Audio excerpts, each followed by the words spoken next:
Cuervos en la tormenta. El silencio que alimentó al profeta. El cielo se quebró en dos, no con trueno, sino con ausencia.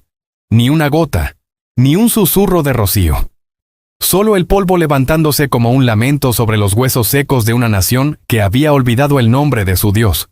Y en medio de ese desierto naciente, un hombre caminaba solo, con los labios agrietados pero la mirada fija en el horizonte donde ningún ojo humano veía esperanza, solo fe. El reino de Israel se tambaleaba bajo el peso de su propia idolatría. En las colinas de Samaria, los altares a Baal humeaban con ofrendas de sangre y vino, mientras el pueblo, seducido por la reina Jezabel, había vendido su alma a dioses mudos. Acab, el rey, caminaba con las manos manchadas de compromiso, llevando la corona de un traidor disfrazado de gobernante. Y en ese instante, cuando la tierra aún recordaba el olor a lluvia y el trigo brotaba con promesa, un hombre del desierto irrumpió en el palacio como un rayo de juicio. Era Elías. No un príncipe, no un sacerdote, sino un hijo de Tisbé, de los confines de Galaad, vestido con una túnica áspera y los pies marcados por el polvo de la verdad. Se presentó ante Acab sin temblar, sin pedir audiencia, y dijo con voz que hendía el aire como una espada: «Vive el Señor, Dios de Israel, en cuya presencia estoy, que no habrá rocío ni lluvia en estos años, sino según mi palabra». El rey palideció. Los cortesanos callaron. Porque en ese nombre, el Señor, Dios de Israel, resonaba una autoridad que ni los ídolos de Jezabel podían apagar. Era el primer acto de guerra espiritual. Dios no competía con Baal, lo desafiaba con silencio. Y ese silencio sería más fuerte que cualquier trueno. Pero apenas Elías cruzó las puertas del palacio, el cielo se selló. No cayó una gota.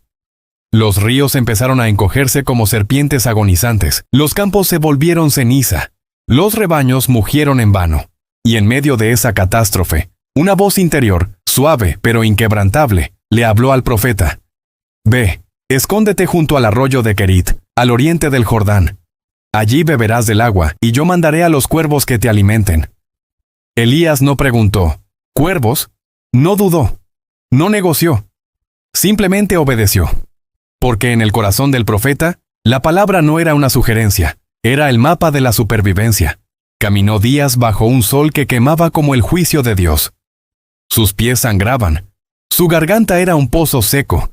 Pero sus ojos no se apartaban del rumbo que el Espíritu le marcaba. Hasta que, al tercer día, vio un hilo de agua brillar entre las rocas. El arroyo de Kerit.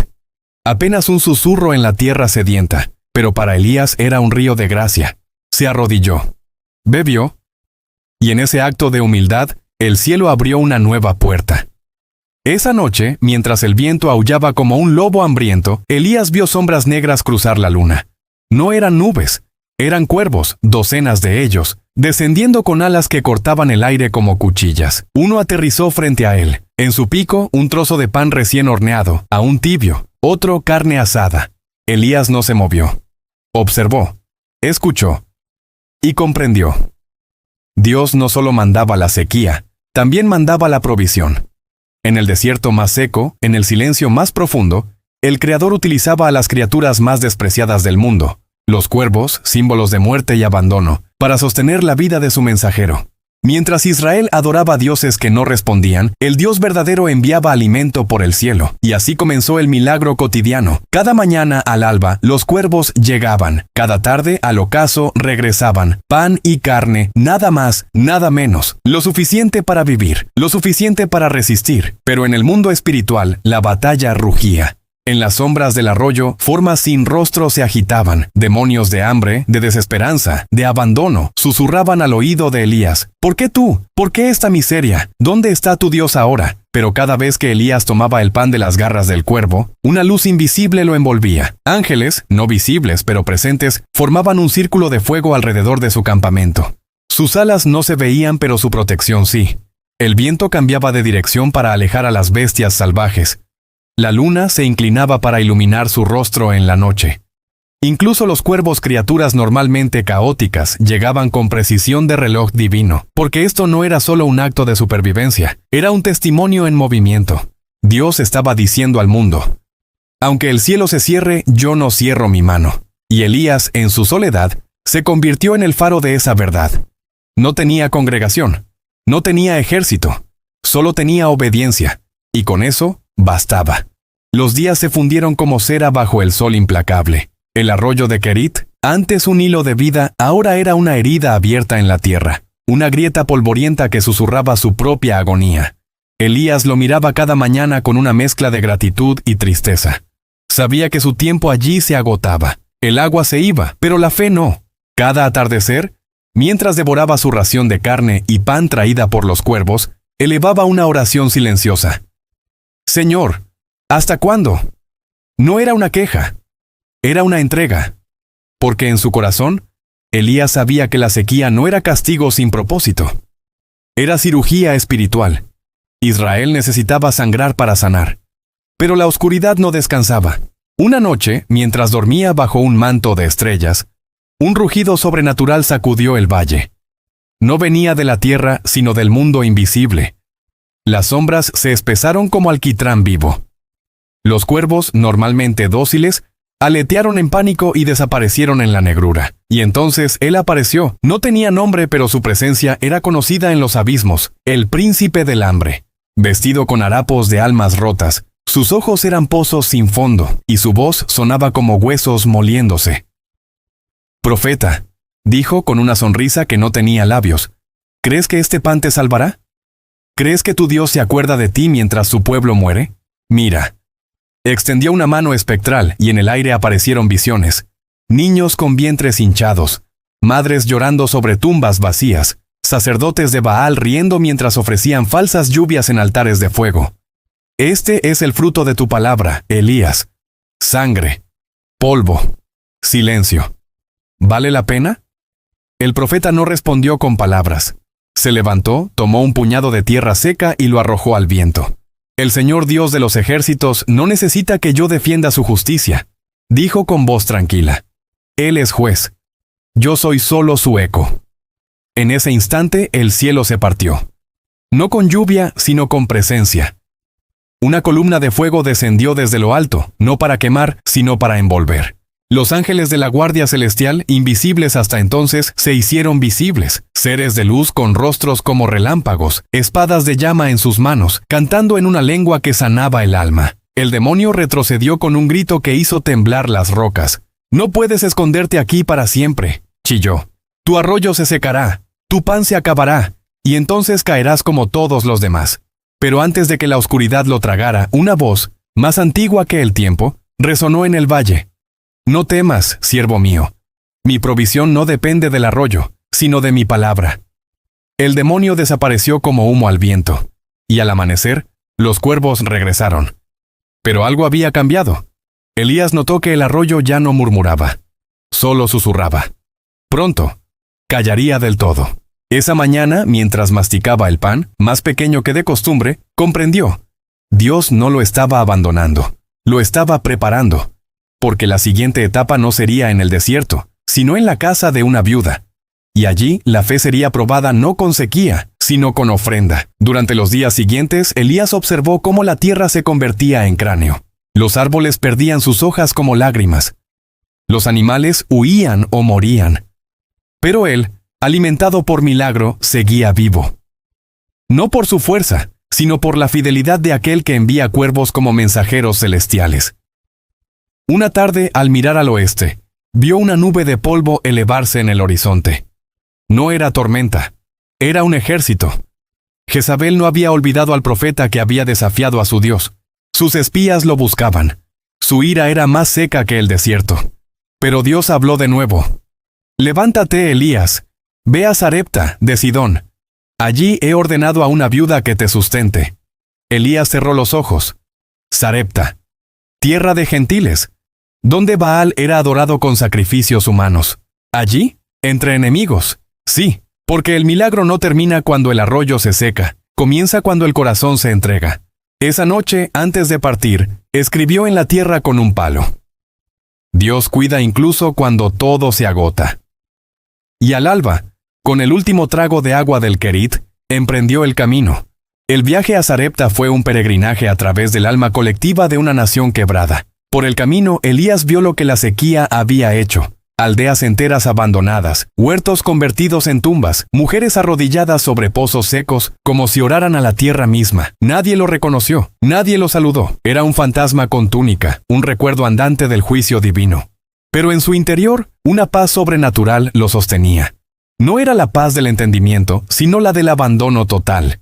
¿Por qué si Dios alimentaba a los cuervos para alimentarlo a él, no podría alimentar a una viuda para sostener su misión? Al llegar a las afueras de Sarepta, el sol caía como un martillo incandescente. En la puerta de la ciudad, una mujer recogía leña. Sus manos estaban agrietadas, sus ojos hundidos y su vestido un trapo que alguna vez fue azul. Elías se acercó. «Por favor», dijo con voz suave, «tráeme un poco de agua en un jarro». Ella lo miró. No con hostilidad, sino con la mirada de quien ya no tiene nada que perder. Asintió y se volvió. Pero antes de que diera 3 pasos, Elías añadió, «Y tráeme, te ruego, un bocado de pan». La mujer se detuvo. Sus hombros temblaron. Luego se giró lentamente, y en sus ojos brilló una lágrima que no tenía fuerzas para caer. «Vive el Señor tu Dios», dijo con voz quebrada, «que no tengo pan. Solo un puñado de harina en la tinaja y un poco de aceite en la vasija. Estoy recogiendo 2 leños para preparar esto para mí y para mi hijo, y luego moriremos». Elías no apartó la mirada. En esa confesión escuchó el eco de toda una humanidad al borde del abismo. «No temas», dijo. «Ve y hazlo como has dicho. Pero primero hazme a mí una pequeña torta, y después harás para ti y para tu hijo. Porque así dice el Señor, Dios de Israel. La tinaja de harina no se acabará, ni la vasija de aceite menguará, hasta el día en que el Señor envíe lluvia sobre la tierra». La mujer lo miró como si estuviera loco. ¿Dar lo último a un extraño? ¿En medio de la hambruna? Pero algo en los ojos de Elías, una certeza que no venía de este mundo, la conmovió. Asintió. Y entró a su casa con el corazón partido y la fe intacta. Mientras preparaba la torta, los demonios regresaron. Esta vez no vinieron como sombras, sino como pensamientos. ¿En serio vas a dar tu último bocado? ¿A un extranjero? ¿Y tu hijo? ¿Acaso este profeta no es el culpable de la sequía? Pero la mujer recordó las palabras, «Vive el Señor tu Dios». Y al pronunciarlas, una luz cayó sobre su hogar. Los ángeles, invisibles pero presentes, sellaron su puerta contra la desesperanza. El horno, frío hacía semanas, emitió un calor suave. Y cuando sacó la torta, el aroma era como el de los días de abundancia. Se la entregó a Elías. Él la tomó, la bendijo y comió. Entonces ella fue a su tinaja, y allí estaba llena, no rebosante, no milagrosa en exceso, pero suficiente. Así, día tras día, la harina no se acababa, el aceite no menguaba, el hijo no desfallecía, pero la batalla no había terminado. Una noche, el niño cayó enfermo. No con fiebre común, sino con una opresión en el pecho que parecía venir del abismo. Su respiración se volvió un susurro. Sus ojos perdieron brillo. La madre lo abrazó gritando al cielo. «¿Por qué, Señor? ¿Por qué me das esperanza para arrebatármela después?» Y en su dolor acusó a Elías. «¿Has venido a recordarme mi pecado? ¿A matar a mi hijo?» El profeta no se ofendió. Tomó al niño en sus brazos, lo llevó a su aposento y se tendió sobre él 3 veces clamando al cielo. «Señor, Dios mío, te ruego que el alma de este niño vuelva a su cuerpo». Y en el mundo espiritual estalló una guerra. Los ángeles se alzaron en formación de batalla. Los demonios, liderados por el mismo príncipe del hambre, lanzaron cadenas de muerte hacia el lecho del niño. Pero cada vez que Elías clamaba, una espada de luz descendía del cielo y cortaba las cadenas. En el tercer clamor, el niño respiró, abrió los ojos y lloró, no de dolor, sino de vida. La madre corrió, lo abrazó y cayó de rodillas ante Elías. «Ahora sé», dijo con voz temblorosa, «que tú eres hombre de Dios y que la palabra del Señor en tu boca es verdad». En ese momento, en el cielo, los cuervos volvieron a volar, pero esta vez no traían pan, traían semillas, porque la sequía estaba a punto de terminar. El milagro en casa de la viuda no fue solo un acto de compasión, fue una señal. Porque si Dios podía multiplicar harina en tierra gentil, ¿qué no haría en el corazón de Israel? Elías comprendió que su tiempo de escondite había terminado. La oscuridad había sido expuesta, la fe había sido probada. Ahora llegaba el momento de confrontar.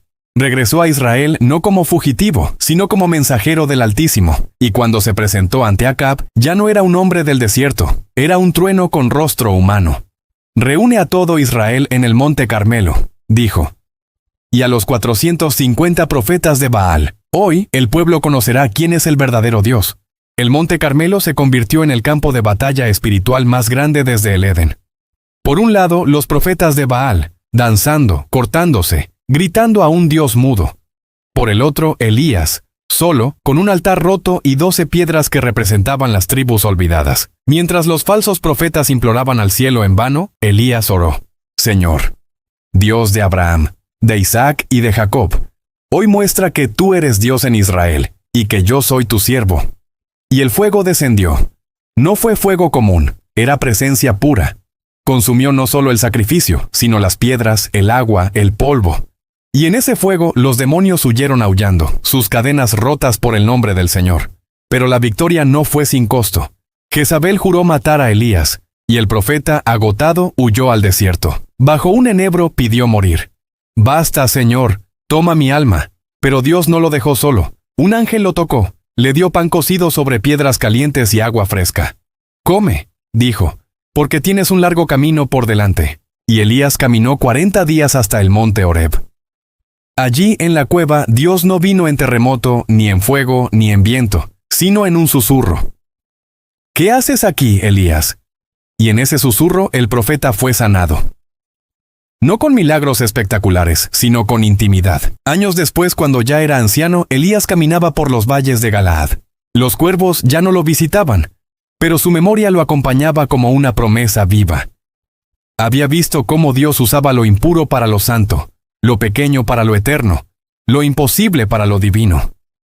Y una tarde, mientras contemplaba el Jordán, un carro de fuego descendió del cielo, no para juzgar, sino para llevarlo. Elías no murió, fue arrebatado, porque el profeta que fue alimentado por cuervos en la sequía, fue coronado por ángeles en la gloria. Y hoy, en medio de nuestras propias sequías, de fe, de esperanza, de provisión, su historia susurra: Dios no te abandona. Enviará cuervos si es necesario, porque tu arroyo puede secarse, pero su palabra nunca. El viento del desierto nunca olvida los pasos de los santos. Aún hoy, en las noches silenciosas de Galaad, los pastores juran escuchar el crujido de una túnica áspera rozando las piedras, y el graznido lejano de cuervos que no traen muerte, sino memoria. Porque Elías, el gran profeta de fuego, no desapareció. Solo cambió de forma. Su espíritu, aquel fuego que no se apagó ni en el arroyo seco ni en la cueva del miedo, se extendió como semilla en el alma de quienes vinieron después. Imagínenlo por un momento, un hombre llamado por Dios para desafiar a una nación entera. Un hombre que oró, y el cielo se cerró por 3 años y medio, que se enfrentó a 850 profetas de Baal en el monte Carmelo, y vio descender fuego del cielo. Pero después de esa victoria espectacular, ¿qué pasó? Elías huyó. Amenazado de muerte por la reina Jezabel, se adentró en el desierto, se sentó debajo de un enebro y le pidió a Dios que le quitara la vida. Se sentía solo, derrotado, agotado. ¿Te suena familiar? ¿Alguna vez has estado en la cima de una gran victoria, solo para caer en un valle de desesperación justo después? Es en ese momento, en nuestro punto más bajo, donde Dios interviene, no con un terremoto ni con fuego, sino con un susurro. Pero antes de eso, Dios le dio a Elías una instrucción muy específica: ve al arroyo de Kerit. Allí te he ordenado a los cuervos que te alimenten. Piénsalo bien. Cuervos. Aves que en la ley levítica eran consideradas impuras. Aves de rapiña que se alimentan de carroña. Y sin embargo, Dios las usó como sus mensajeros de provisión. Cada mañana y cada tarde, estas criaturas llegaban con pan y carne para el profeta. Dios usó lo improbable, lo impuro, lo inesperado, para sostener a su siervo. El arroyo de Kerit se convirtió en un aula de fe. Allí Elías no solo sobrevivió, aprendió a depender radicalmente de Dios. Aprendió que la provisión divina puede venir de las fuentes más extrañas. Pero entonces, como dice la Escritura, el arroyo se secó. El plan de Dios no era que Elías viviera para siempre junto a ese arroyo. Era una parada temporal, una estación de entrenamiento para la siguiente fase de su misión. La historia de Elías no terminó en Kerit. De hecho, apenas comenzaba. Fue después del arroyo seco que fue enviado a la viuda de Sarepta, donde presenció el milagro de la harina y el aceite inagotables. Fue después de la soledad que confrontó a la idolatría en el Carmelo, y fue después del miedo que escuchó el susurro apacible y delicado de Dios en la cueva. El legado de Elías resonó a través de los siglos. Los profetas más jóvenes hablaban de él como el que caminó con el cielo a su lado. Las madres lo invocaban en oración cuando el pan escaseaba en sus casas. Y en las sinagogas, los ancianos enseñaban una verdad profunda. Cuando creas que estás solo, recuerda, los cuervos están volando. No era solo una historia, era una promesa. Una promesa de que la provisión de Dios llega, incluso en los desiertos más áridos. Pero el eco más profundo de Elías no resonó en el pasado, sino en el futuro. Siglos después, en un rincón polvoriento de Galilea, un niño crecía oyendo estas historias. Su nombre era Juan. Y su vida sería un reflejo asombroso de la de Elías. Juan también vivió en el desierto. Vestía una ropa áspera, no de lino fino, sino de pelo de camello. Y su dieta no era la de los banquetes de los reyes, sino langostas y miel silvestre. Los líderes religiosos, los fariseos y saduceos, lo miraban con sospecha. Su mensaje era demasiado directo, su llamado al arrepentimiento demasiado radical. ¿Quién era este hombre que hablaba con tanta autoridad? Pero los ángeles y aquellos con ojos para ver, lo conocían por otro nombre, un nombre profetizado por Malaquías, Elías que ha de venir. Porque el Señor mismo había prometido, «He aquí, yo os envío al profeta Elías antes que venga el día grande y temible del Señor». Y así fue. La promesa se cumplió, pero no como todos esperaban. No apareció un carro de fuego descendiendo del cielo. En su lugar, llegó una voz que clamaba en el yermo, «Preparad el camino del Señor, enderezad sus sendas». Juan el Bautista no multiplicó harina ni aceite, ni llamó fuego del cielo para consumir a sus enemigos. Pero, al igual que Elías, confrontó valientemente a los poderosos, a los reyes, denunció la hipocresía y la idolatría del corazón. Y lo más importante, su misión no era atraer la atención hacia sí mismo, sino señalar al que vendría después de él, al Cordero de Dios que quita el pecado del mundo. En Juan, el espíritu y el poder de Elías renacieron. No en un poder espectacular y llamativo, sino en una fidelidad radical e inquebrantable. Y esa conexión profunda entre ambos se sella en un lugar simbólico, el río Jordán, el mismo río donde Elías bebió su último trago de agua en esta tierra, el río que cruzó en seco justo antes de ser arrebatado al cielo en un torbellino, fue el lugar donde Jesús, el Hijo de Dios, fue bautizado por Juan, y en ese momento el cielo se abrió, otra vez. Pero esta vez, no para anunciar una sequía, sino para derramar el Espíritu Santo. No descendieron cuervos con pan, sino que una paloma descendió como símbolo de paz y pureza. No vino un juicio inmediato de fuego, sino una declaración de gracia descendente. Este es mi Hijo amado en quien tengo complacencia. Dios no repite las historias. Las lleva a su cumplimiento perfecto. La conexión no termina ahí. En uno de los momentos más gloriosos de los evangelios, en el monte de la Transfiguración, cuando el rostro de Jesús brilló como el sol, ¿quiénes aparecieron a su lado? Moisés y Elías. Pedro, Santiago y Juan, temblando ante la gloria divina, vieron a estas dos figuras colosales de la fe. Moisés representando la ley, y Elías representando a todos los profetas, y no estaban allí como fantasmas del pasado. Estaban como testigos vivos, hablando con Jesús acerca de su partida, de su éxodo, que estaba a punto de cumplir en Jerusalén. Elías, el hombre que fue sostenido por cuervos junto a un arroyo, ahora hablaba con el Creador del universo sobre el plan de salvación, porque el mismo Dios que envió cuervos para salvar a un profeta, estaba a punto de enviar a su propio Hijo a la cruz para salvar a toda la humanidad. La provisión de pan y carne en Kerit era solo una sombra de la provisión definitiva, el pan de vida y el cuerpo entregado por nuestros pecados. Y esto, amigos míos, nos trae directamente a nosotros, aquí y ahora, porque hoy, en medio de nuestras propias sequías, sequías de propósito, de finanzas, de salud, de paz, la historia de Elías sigue hablando, sigue viva, no desde un arroyo seco en una tierra lejana, sino desde las páginas vivas de la fe que nos ha sido entregada. Quizás ahora mismo te encuentres en tu propio arroyo de Kerit. Tu fuente de ingresos, tu relación, tu salud, aquello que te sostenía se está secando. Te sientes aislado, confundido y tal vez incluso un poco asustado. Estás mirando al cielo y te preguntas, Señor, ¿dónde están mis cuervos? ¿Dónde está tu provisión? Escucha con atención. Detrás del silencio ensordecedor de tu desierto, Dios está obrando. Él está preparando el milagro más grande. Y a menudo ese milagro no es solo proveerte lo que te falta, sino transformarte en el proceso. La sequía no es para destruirte, es para profundizar tus raíces en Él. El propósito de Kerit no es solo darte de comer, es enseñarte a confiar. El mismo poder que ordenó a un cuervo impuro llevar pan en su pico, puede usar las circunstancias más inesperadas en tu vida para traerte esperanza. Puede usar la llamada de un amigo, un mensaje que escuchas como este, un versículo bíblico que de repente arde en tu alma como un fuego sagrado. Su provisión no está limitada a nuestras expectativas, así que si estás en ese lugar donde el arroyo se seca y el desierto parece infinito, no te desesperes. Él ya te vio antes de que dieras el primer paso en ese camino. Tu vida no es un accidente en la historia. Eres un testimonio en plena formación, porque lo que Dios hizo con Elías, lo que cumplió en Juan y lo que perfeccionó en Jesús, lo quiere hacer contigo. No necesitas un carro de fuego ni una demostración espectacular para ser usado por Dios.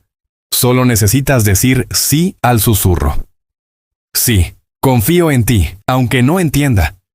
Sí, te seguiré, aunque el arroyo esté seco. Sí, creo que tu provisión viene en camino. Y en el momento en que susurras ese sí de fe, créeme, espiritualmente hablando, los cuervos ya están en vuelo. Gracias por acompañarme en esta reflexión. Si este mensaje te ha animado, compártelo con alguien que necesite escucharlo. No olvides suscribirte para más contenido que fortalezca tu fe. Nos vemos en el próximo video.